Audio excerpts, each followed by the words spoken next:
What happens when historians sit down to answer questions submitted by their loyal listeners? Find out on this special edition episode of Footnoting History.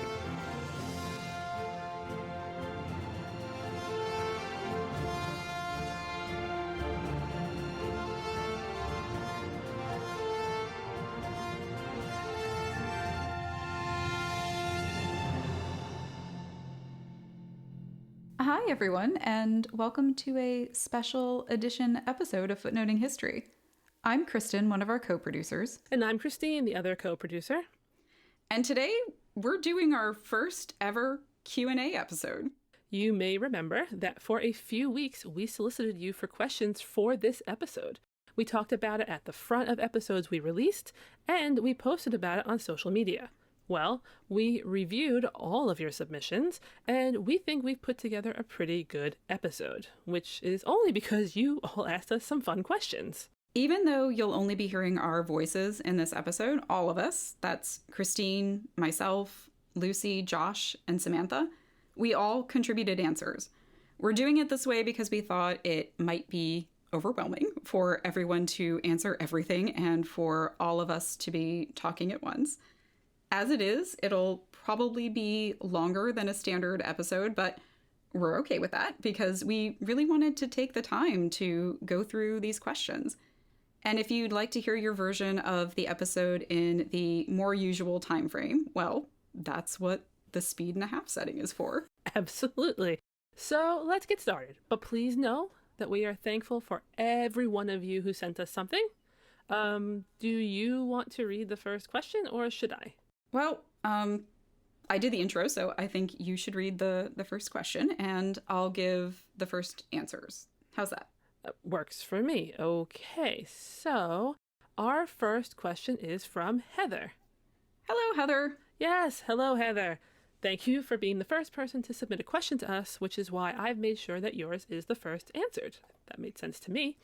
Heather's question has to do with being a historian. It is, what is the most common incorrect belief people have about your main history concentration, and how did it come to be, quote, common knowledge? I like that, and I'm glad that I wasn't the person who officially answered it, because no one needs to hear me prattle on about how Napoleon wasn't short yet again. But you made sure to get it in there. I know. I'm sorry. I couldn't help myself. No, I get it. It happens to all of us. I'm not sure if every listener knows this, but all 5 of our current hosts trained primarily as medievalists. So both answers we have to this question are about the Middle Ages. Samantha, who recently did a fantastic episode on Lady Godiva, said, I researched the history of policing in the Middle Ages, and the number one misconception is that there was no policing in the Middle Ages, or that knights just kind of kept order. I think this belief comes out of the Enlightenment era characterization of the Middle Ages as a time of chaos and disorder. This idea still lingers, and when people think of order in this period, they largely think of knights. But for day-to-day things, there was a systematic method of policing that initially relied largely on community policing, which is increasingly being touted as a potential solution to issues with modern police departments. These methods were gradually replaced as elected officials, constables, beadles, sergeants, etc., were increasingly assigned to policing duties, though admittedly it wasn't really until the 17th century that we start seeing the emergence of professional, paid career police.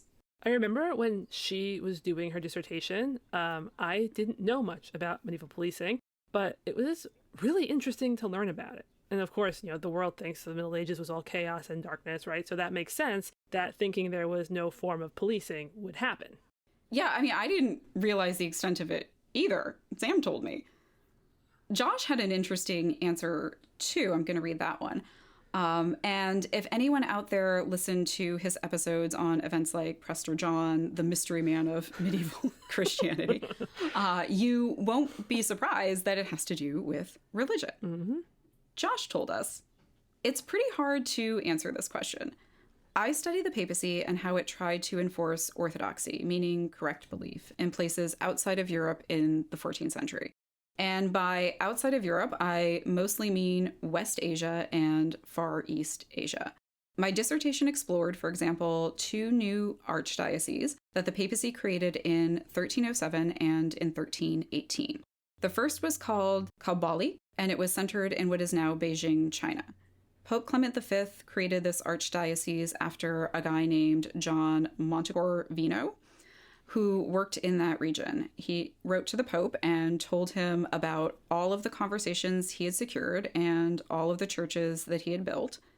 In 1318, after the suggestion of a Dominican friar named William Adam, Pope John XXII created the archdiocese in Sultania, which is in modern-day Iran. Both of these places are super interesting to me because they were spaces in which a variety of faiths existed.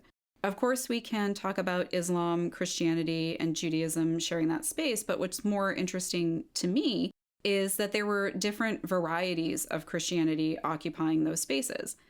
And it gets even more interesting when a Buddhist or two shows up, because the Christian writers I study have absolutely no idea what to do with them.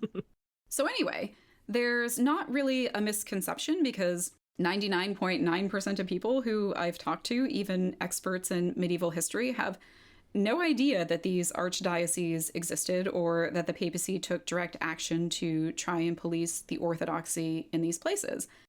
And this is to say nothing of the crusading actions men of the church planned. One pope even created his own navy. So, wait, what you're telling me here really is that I need to message Josh and ask him why he's never done an episode about a pope creating a navy. Yeah, I mean, there's a lot interesting in what he just said, but I want to know about the Pope's Navy too. And I really want to know if there were any specialty Pope Navy tattoos. So, Josh, let us know. Yeah, I'm going to text him like as soon as we're done recording and demand this episode. Like, we can put it down on the listener request sheet, like, right? That is absolutely where it should go. Oh, okay. So, speaking of listener requests, if you're out there and you have a request, please always let us know. In fact, we got an email recently from, let me check, Marietta. Hello, Marietta. Marietta wrote us saying, here's someone you might want to consider for a podcast, Peggy O'Neill Eaton. Yes, Peggy O'Neill is a good one. Good call, Marietta. Yes, for those unfamiliar with her, but not to give away too much in case we do the topic, Peggy was married to a member of the cabinet of U.S. President Andrew Jackson in the late 1820s, I think 1829. The other wives of cabinet members didn't like her or her marriage, and they wouldn't accept her, resulting in an infamous event in U.S. history called the Petticoat Affair. I think it is something that would absolutely be awesome to cover and make a real fascinating episode. When we receive an email like this, and again, thank you, Marietta, we think about who it would be best suited to. After all, we have multiple hosts. If there's someone really specific, like if you send something about medicine, Kristin and Lucy specialize in that. We'll show it to them directly. If not, we'll add the topic to our general listener suggestions lists, and our hosts have the option to claim it whenever they want to. If someone knows about the area or topic already, it's likely to get done faster. And if it's brand new to all of us, then it might take a little longer to get done because whoever picks it will have to do the research from the ground up instead of expanding upon past studies. So that's how it works. We love listener suggestions, but sometimes it takes a little time to get to them. Lucy's episode, coming out later this month, is from that list. So was her John Dee episode a while ago. We definitely do try to integrate listener-suggested topics, so always feel free to drop us a line about it. Actually, that's a good segue into a question we got from our listener, Anne. Hello, Anne. Which had to do with how we choose topics, okay? So Anne's question was two-pronged. How do you choose your topics? Do you ever think you'll run out of ideas? God, I hope not. And probably not. There's just so much out there, but, you know, writer's block is real. Mm-hmm. So if that happens, we will be begging our listeners for ideas. That is exactly what would happen. But as for how we do it now, I can only speak for myself, but I don't think I'll ever run out of ideas. I run our Twitter account, and because of it, I am always looking for new historical facts to tweet, and those often lead to me coming up with topics to cover. I remember my episode about King Gustav III of Sweden specifically came from doing research for an on this day type of tweet. Also, life just gives it to me sometimes. Like my Elizabeth Siddal episode, she was an artist and model married to pre-Raphaelite painter Dante Gabriel Rossetti, came from my deep love of the British miniseries Desperate Romantics. Biographies are my favorite, so as long as there are people in the past I haven't covered yet, I'll be good to go. Samantha seems to agree with you. She said that she also doesn't think she will run out of topics because, quote, honestly, sometimes I have struggled to come up with topics because of an overabundance of ideas and a devotion to making sure that I only select topics that I have the capacity to thoroughly research. There are a million things that are interesting and worthy of study, and it is so difficult to settle on just one. I currently have a list of about 20 topics that I want to do at some point in the future, so no, I doubt I'll be stopping anytime soon. That makes sense to me, and I love hearing she has 20 topics. I think it's part of the benefit of having a podcast where we have no theme. We can draw from literally anywhere and anything and any time without restriction, really. But most of the time it comes down to what interests us, which is actually another segue. Look at me, I'm segueing all over the place here. Kristin, why don't you read us the question we got from Raymond? I think it's a topic that is of interest to both you and Lucy. It is. Okay, Raymond. Hello, Raymond. Raymond asked us, was Robin Hood a fictitious character? And, oh, that is a question about a topic I love. But I know Lucy gave us a great answer for it. So I'll let you read that first before I give mine, since I definitely have some thoughts about this. Good idea. Then we can segue again, because we have another specific question I know you and Lucy actually will have thoughts about. But first, regarding Robin Hood and whether or not he is real. Lucy said, and I always associate him with Lucy because, and I hope she's fine with me saying this, I once saw an absolutely adorable picture of little her in a Robin Hood costume that made my heart happy, but I digress. She said, sadly, yes. I love him very much, and he was a formative influence on my becoming a medievalist, but he was not a real person. Arguably, he's one of the most influential medieval people despite being fictitious. He comes into being in the later Middle Ages, in times of expanding control by landlords. So for historians, he provides a look at political discontent and economic struggle in late medieval England. They also provide a window on popular piety. In one of the oldest ballads, Robin's devotion to the Virgin Mary drives him to attend church at great personal risk, and he only escapes the clutches of the Sheriff of Nottingham with Little John's help. Unlike Little John, Maid Marian only turns up in the early modern period. But Robin Hood remains iconically medieval. For the Romantic poet John Keats, Robin's love of Sherwood was a way to protest industrialization. With the help of Walter Scott, Robin gets relocated to 12th century England during Richard's captivity and the regency of Prince John, where he stayed ever since. He's fought Nazi-coded Normans in 1930s Hollywood and starred in films protesting the futility of the Vietnam War in the 1970s.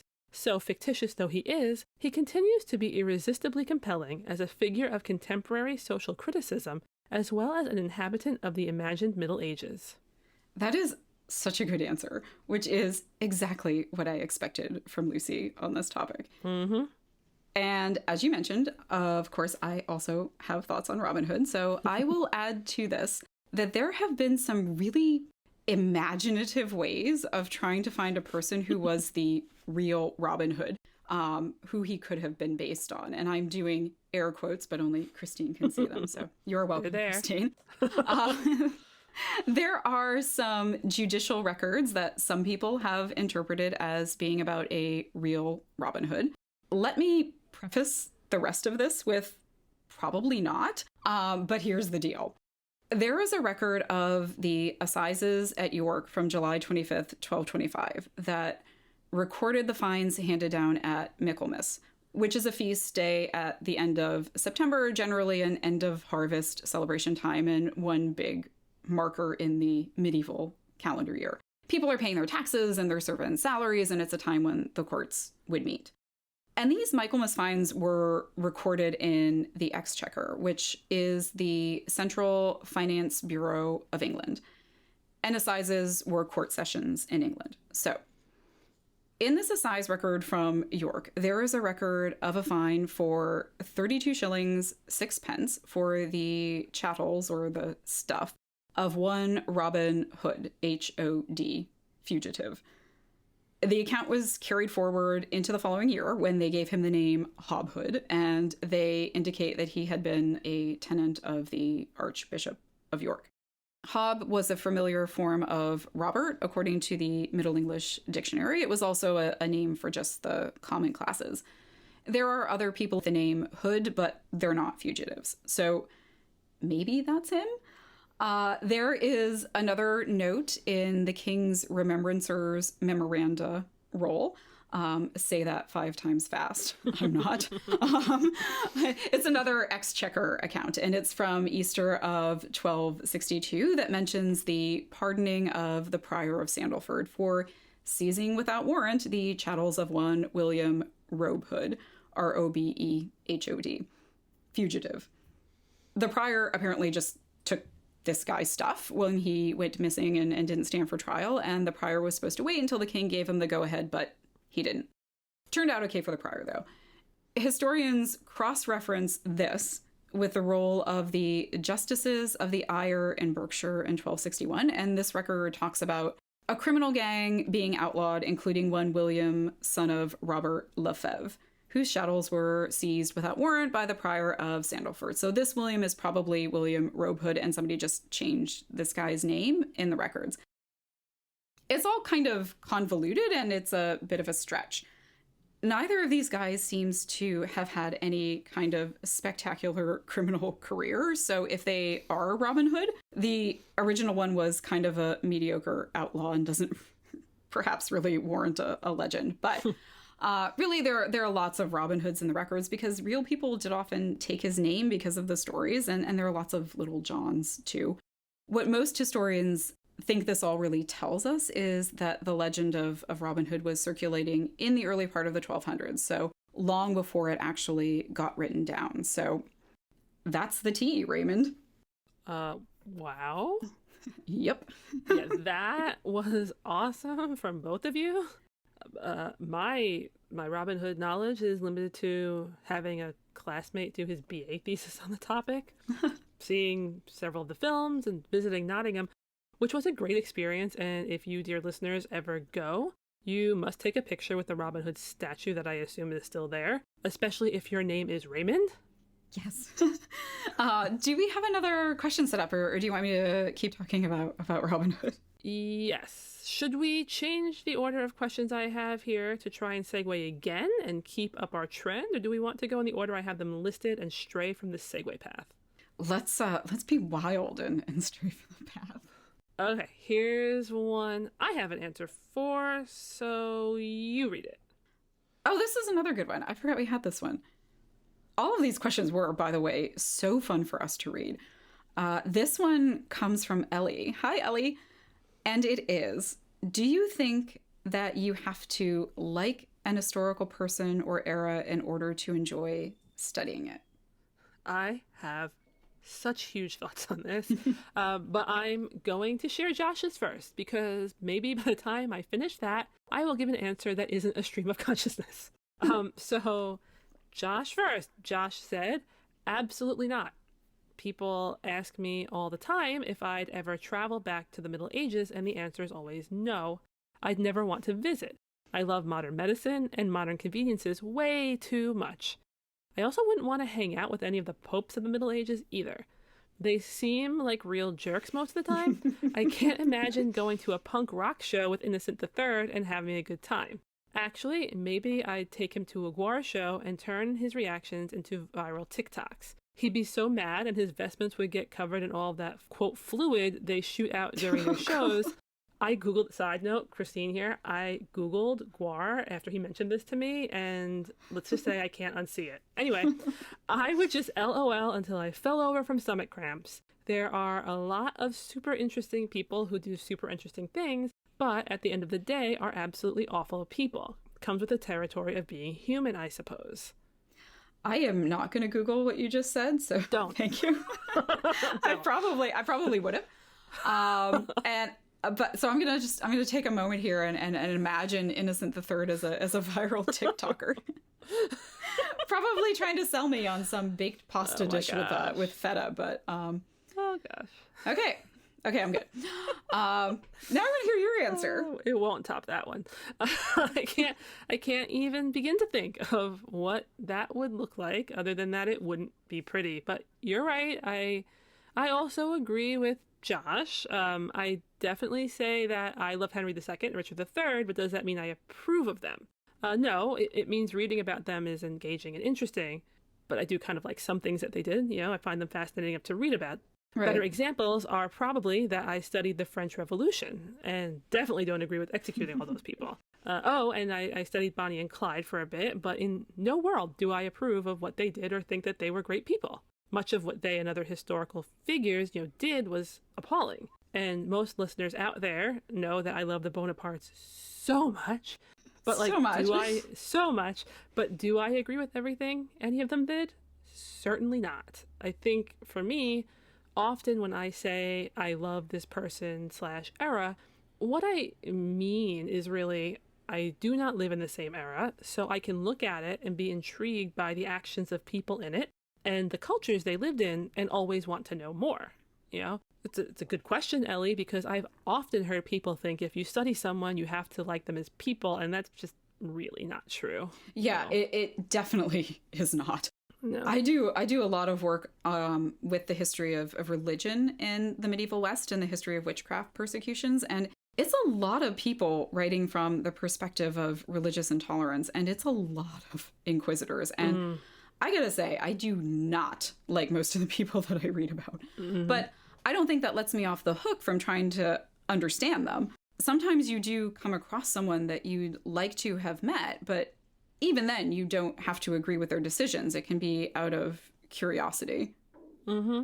And speaking of curiosity... I thought you were done segueing. It gives us a good one, though. This is my last time, I promise. Speaking of curiosity, Mateo, hello Mateo, says, all of you specialize in medieval history. How have you found exploring other periods of history? If you could go back in time and specialize in something else, what do you think it would be? This is hard because I generally do like it all or some aspect of all of it, but I think I would do early modern culinary history. I find the history of food and what people ate and how it tastes and techniques, how they developed, I find these things to be really, really interesting. I think that too for the medieval world, but sometimes there isn't just a ton of culinary evidence. There's not a lot of evidence for what ordinary people were cooking, and there are tons of recipe collections by ordinary people starting around the 1600s, but then a lot in the 1700s and the 1800s. And reading all of those would just be a really fascinating day at work for me. I love your culinary interests.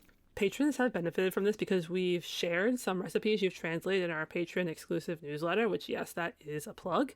Yeah, and I'm actually in the very, very beginning stages of coming up with something else related to historical food for Patreon. So that'll be fun too. Yes, it will. But we do have an answer from Josh for this one too. But you should read it because I just read his last one. It would just be fair. Yeah. Josh said, to be completely honest, I used to resent having to study other periods of history. When I was in my MA and PhD program, maybe one of my advisors would offer a seminar in medieval history a semester, but only maybe.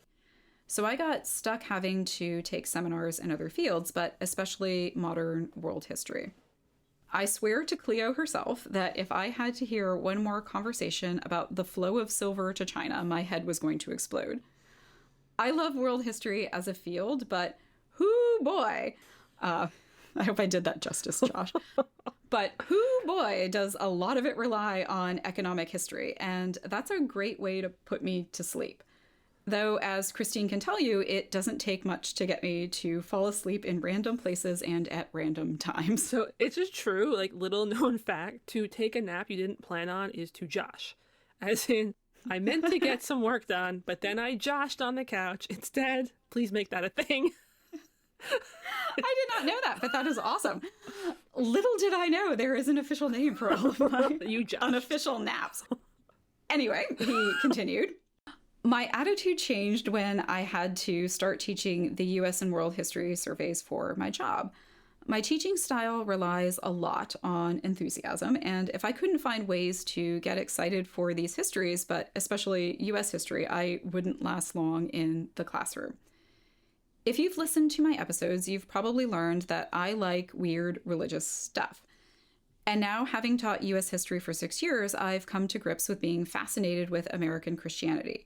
So if I could go back, I'd either study the Second Great Awakening and Reform in the 1830s and the emergence of what we now call evangelical Christianity in the 1920s or evangelical Christianity in the 1990s. If you don't know this about me, here it is. I am a survivor of the Columbine High School shooting on April 20th, 1999. I was a senior at the time and was at the school when the shooting happened. I got out quickly, mercifully, and was uninjured. Some of my friends weren't so lucky. In the days that followed the shooting, many of the area churches swam around a lot of us like sharks. It was super gross. Part of me wants to write a history of those days, but I feel like I'm way too close to do it well. That and the volatile politics that surround evangelical Christianity keep me away from doing the 1990s. I'm much more comfortable studying medieval history. Dead people don't generally get angry. Yeah, he's right about that. I mean, I completely understand not wanting to write about something that you were too close to, and also sticking with something where people who were involved in it probably won't come after you if they don't like what you say. Yeah, totally agree.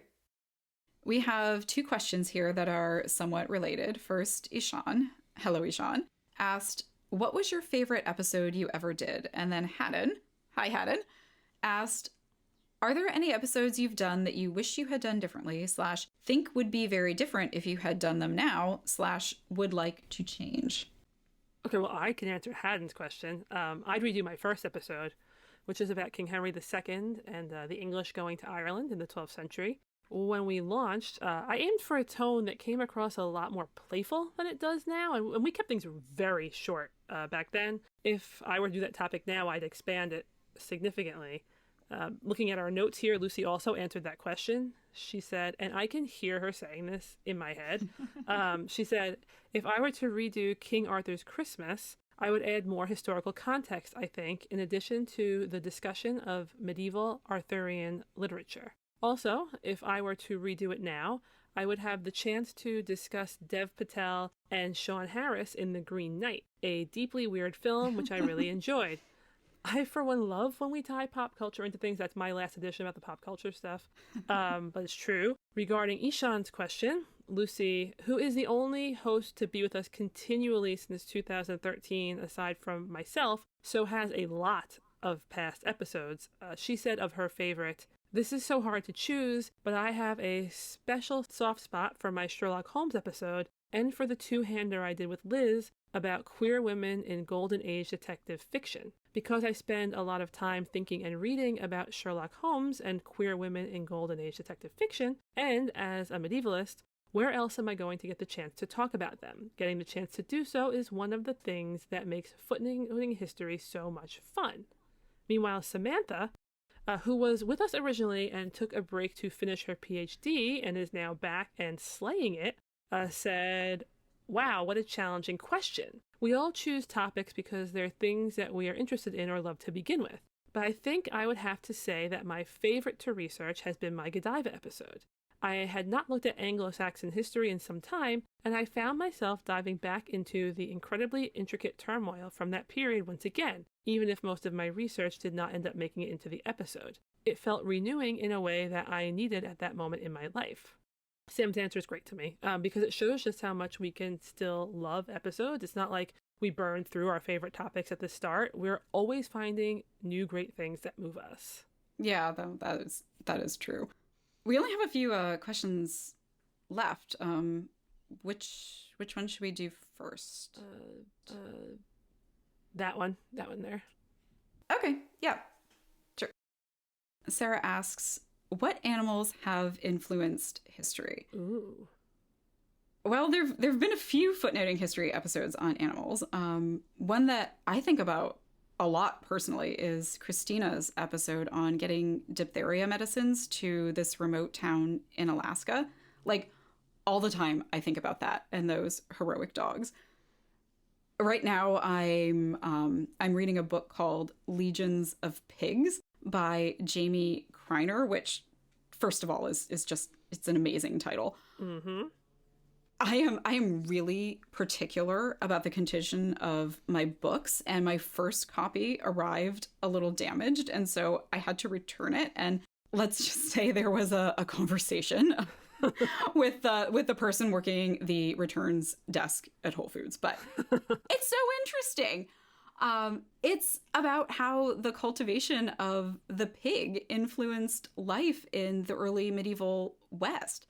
People adjusted their lives and they based where they lived on these animals, and they craft legislation around them, and pigs become this religious metaphor in Christianity. And she looks at all kinds of stuff to tell the story, written sources and archaeology and stuff like that.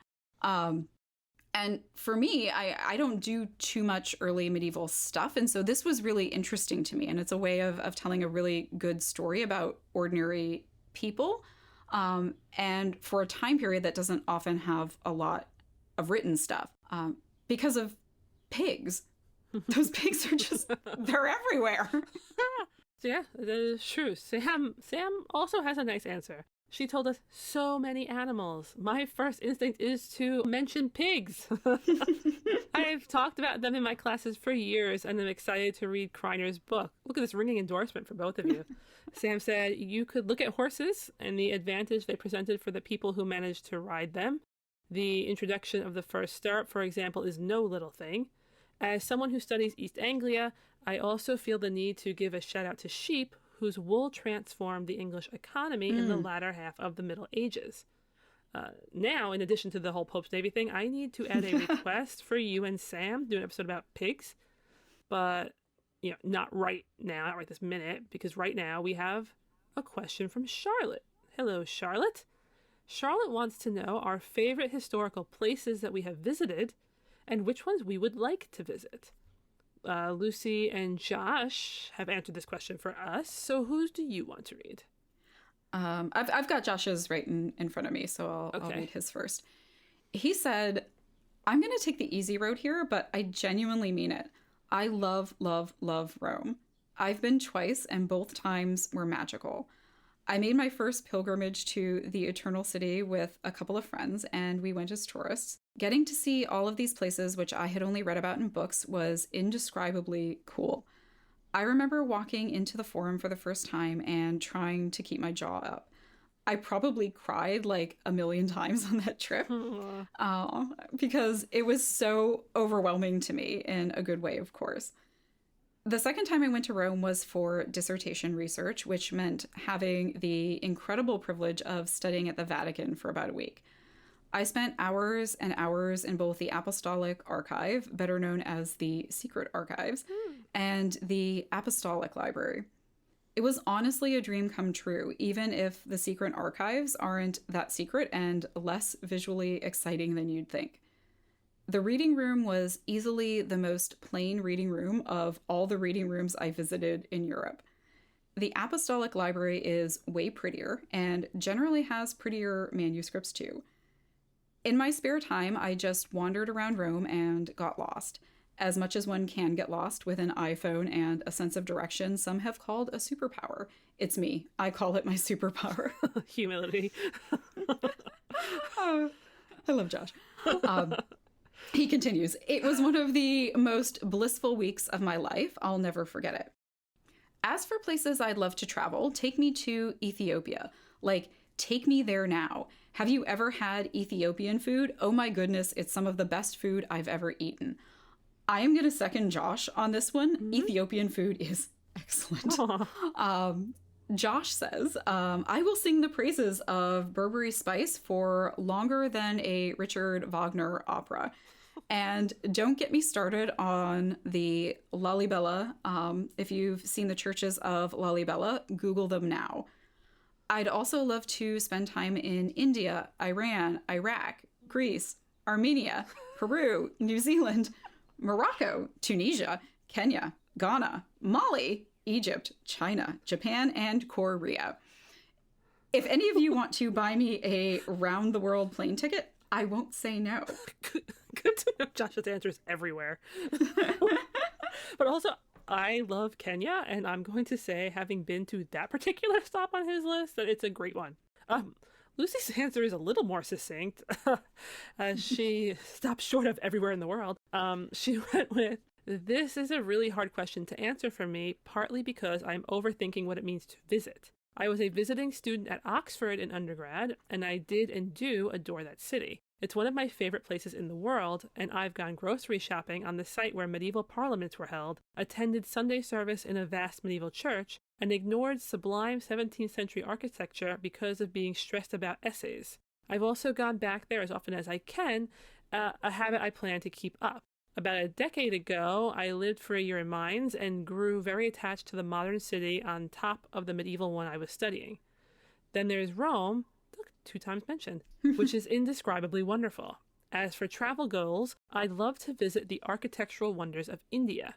I realize that's a whole subcontinent and possibly therefore cheating, but I fantasized about a grand tour that would let me see the Ghats and Vijayanagar in the south and sites of Mughal power and Sufi piety in the north. Sorry if I mispronounced anything there, I tried. Also, I would eat my weight in all the regional cuisines and it would be great. I'd be happy to join both of them on these dream trips, as long as I can make pit stops in like Singapore and Australia, which are 2 of the top places on my travel list. Although my number 1 historical travel dream site is Hortense de Beauharnais' former home, Oranienburg, in Switzerland, which will surprise 0 people. What will also surprise 0 people is how much Kristin loves this next question. Gina. Hello, Gina. Gina wrote us, I've been watching the HBO show Our Flag Means Death about Stede Bonnet, and I was wondering, what's up with Stede Bonnet and Blackbeard? I do love this. And I do love that my Stede Bonnet episode has gained a little extra interest now that there is a comedy drama about him. But to answer your question, Gina, I genuinely do not know what was up with Stede Bonnet and Blackbeard. But Bummer. I have thought about this a lot. Like a lot. I completely understand why Blackbeard was interested in Stede, in his ship and his crew, and maybe he had to do some convincing of Stede that entailed turning on the charm and using that famous Blackbeard charisma, but I do not have a good explanation as to why Blackbeard was so indulgent with Stede after he got that ship and that crew. I mean, he let Stede just cruise along with him. He's allowed to bring his books and he's just strolling around on the deck in his morning coat. And that is not the picture I had in my head about Blackbeard. And it generally does not line up with Blackbeard's reputation in the sources either. And so I don't know, but I have some ideas.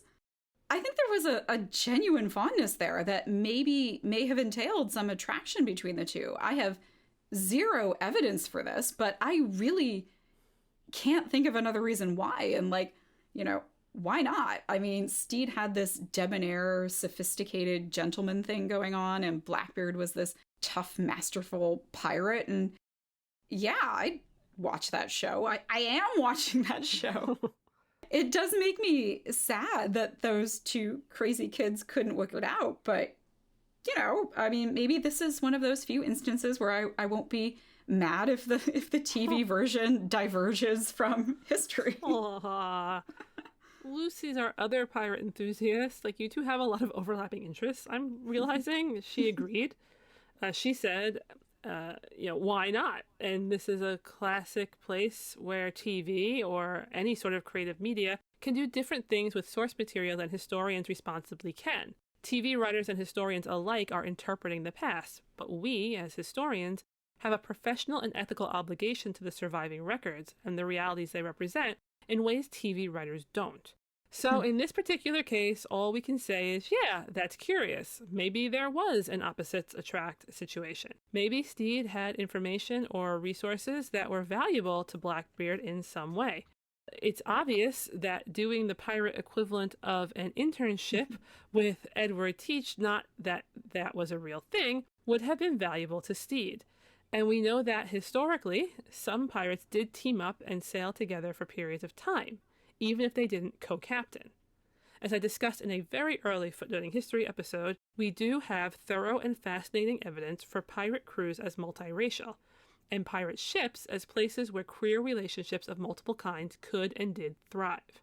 As for the rest of it, yeah, the TV show features Victorian children's literature and contemporary pop culture references and all manner of impossible shenanigans alongside, shall we say, a creative evocation of an Atlantic world where wealth was generated by plantation labor, quote-unquote respectability, however exploitative, was signaled through consumer goods like marmalade and teacups, and pirate celebrity was both significant and double-edged. So yeah, bring on season 2. Yeah, bring on season 2. Woohoo! I still have to watch season 1. Do it. I know, it's going to be tonight. After I finish Peaky Blinders, that'll be next. And also, bring on our last question. I can't believe we're at the end. I've really enjoyed this. It kind of went faster than you didn't know how it was going to go, but it went really well. Look, guys, not that I thought it would go bad. No, this has been fun. Yeah. Exactly. Not only seeing these awesome questions, but, reading our colleagues' answers has been fun. I like learning their thoughts along with all of you who are listening. Well, the last question is for us. It's from Noam. Hello, Noam.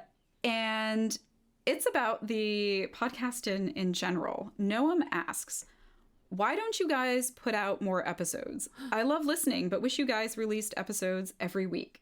Okay, so this is a question we've gotten a few times from listeners over the years. And I'm glad you asked it when we're doing a Q&A so that we can bring it out and answer it publicly. I always love it because it means you like us. Yeah. But then I get sad because I can't promise we will increase our output. When Footnoting History first started, we released episodes every week. We also had about twice the number of hosts, and it was a lot. I mean, it was a true monster to try and manage. If one person was late, we would have a huge problem because we didn't even have that much of a lead time. So, yeah, we eventually realized that a smaller team and episodes every other week worked better. If we had kept up the original schedule, I think we would have burnt out really fast. Yeah. It is because, Noam, we will die. Exactly. we very much appreciate this sentiment, and thank you so much for listening and for looking forward to our episodes. But one of the downsides of having professionally trained historians write in, record, and produce Footnoting History's episodes is we have a lot of other stuff we're doing too. Mm-hmm. We are writing and producing other historical content. A lot of us teach in universities, and we're all writing other pieces for publication. So if anyone wants to help us take over the world and be wealthy enough to not need to do those other things, I think we're all listening. Yeah. Speaking as the audio editor, I can tell you it takes me a glacial amount of time to but you do to such get a good through. job. I'm trying and I'm getting better, but it takes me a long time to get through the raw audio and master it for release. Also speaking for myself, but I'm pretty confident that this is true for all Footnoting History hosts. There is a lot of perfectionism and high standards in both the research and the writing and the recording. And so most of our episodes are at least 2 months in the making. We'd rather give you quality over quantity, but the good news is that since we've been around for like years, we have a bit of a backlog of episodes for you to listen to. And if you'd like more Footnoting History content, you can also support us on Patreon and get our newsletter. It's really fun. And if enough people support us on Patreon, we can expand more. So, tell your friends. Like and subscribe. I know, right? Share us around. Leave us a nice review on iTunes. We love that. Or leave us a comment on any topic anywhere, ever. We'll be excited no matter where we hear from you. It makes our days. But on that note, I think we're done. I guess we are. I'm a little sad because that was fun. Right? It was fun. It was fun. we should do this again. Dear listeners, if you want us to do this again sometime, let us know. Pop over to footnotinghistory.com and click on the contact page to do so. It'll be on the top. Or just email us directly at footnotinghistory@gmail.com. We cannot thank you enough for listening to us this long and for all your fabulous questions. We really loved reading each and every one and hope our answers met your expectations. As we mentioned earlier, in 2 weeks, we are back with a regular style episode, and then we continue on with new episodes through the end of the year, like usual. If you send us a question and we didn't get to it here, you should have an email from us with an answer, and if you don't have that, then please let us know, because our wires just must have gotten crossed somehow. Mm-hmm. Thank you to everyone, and always feel free to reach out to us via email, like Kristin said, and until next time, no matter what, remember, the best stories are in the footnotes. Do do do do do do. Oh gosh, I will stop it now.